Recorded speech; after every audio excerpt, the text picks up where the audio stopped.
His phone buzzed in his pocket, but he didn't stop because he had a meeting in 15 minutes and traffic was already bad, and today just wasn't the day for distractions.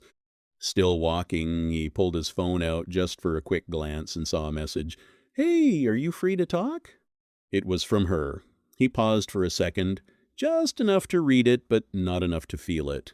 "I'll reply later," he muttered to himself, sliding the phone back into his pocket like it could wait, like it always does.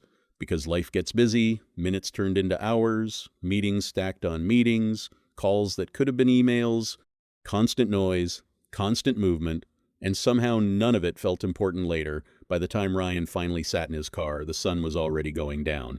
He exhaled, rubbed his eyes, and then remembered his phone. He unlocked it quickly and saw another message. "Never mind, it's okay."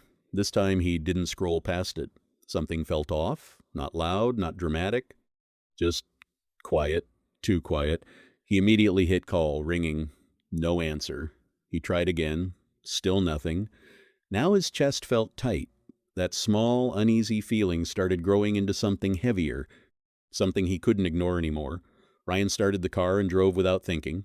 Traffic lights blurred. The radio stayed off, his fingers tapping nervously on the steering wheel as his mind kept racing. What if she really needed me? Why didn't I just call back?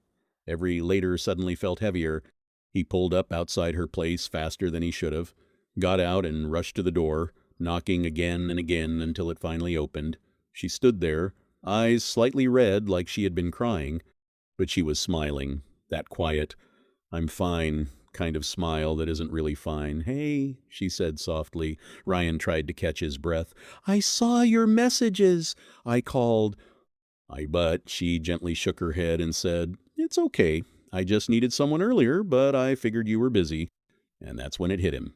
Not because something terrible had happened, but because something almost did, and he wasn't there.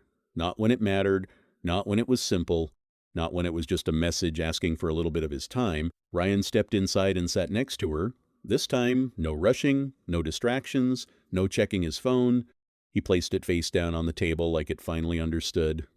"I'm here now," he said quietly, and this time he meant it.